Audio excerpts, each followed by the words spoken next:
G'day, my name's Pete Holden and welcome to the next instalment in our bottom-up boat Mumm 36 rebuild. Today we take you through how to remove and replace the rudder bearings on your boat.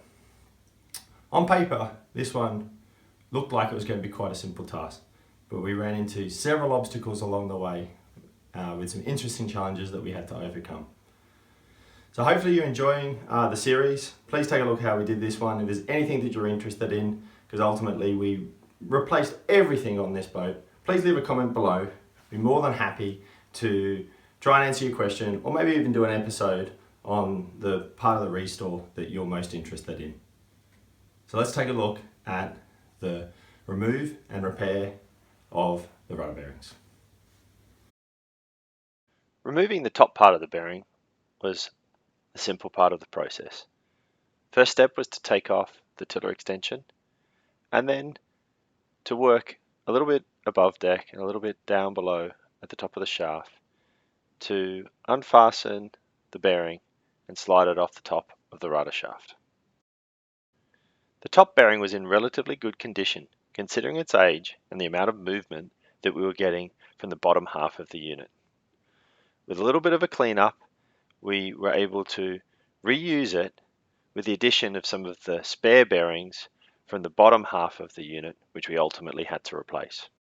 Not being able to find any information on the internet on how to remove the bearing, we started by trying to unscrew the metal plate underneath the hole. It didn't take long to figure out that this wasn't moving anywhere, as it seemed to be permanently fixed into the hole. Our next attempt was then to try and force the unit out of the bottom of the boat by tapping the top of the shaft with a hammer.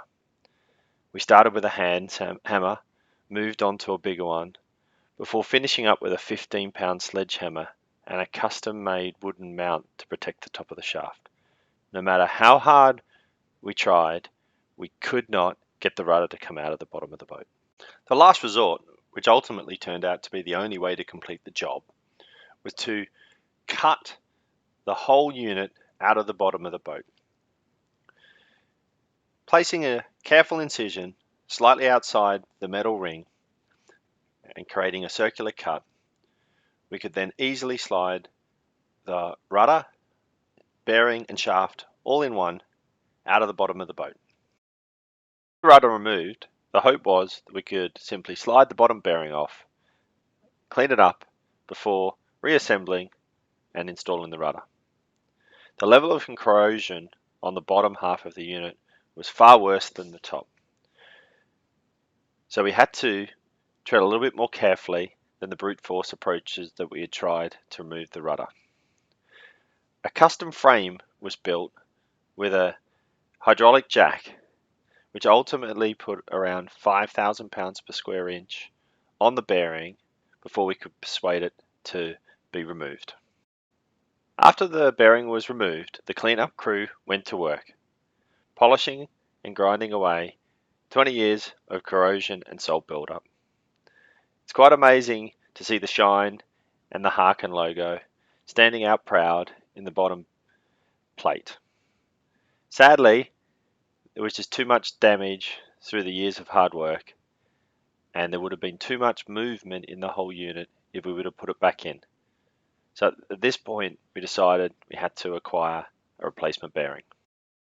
This part of the restoration continued to throw up challenges, as we soon found out that Harken no longer made the bearings that we needed, and we couldn't source an appropriate second-hand one.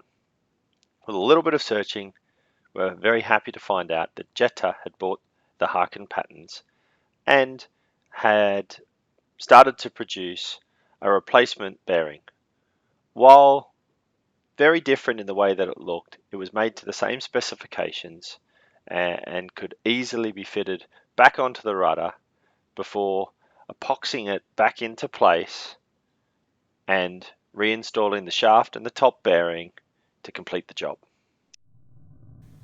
So that concludes today's episode on replacing the rudder bearings on our Mumm 36. If you're enjoying the series, please make sure you subscribe to our channel to make sure you don't miss any of our future updates. You can also visit us at www.beupboats.blogspot.com. See you next time.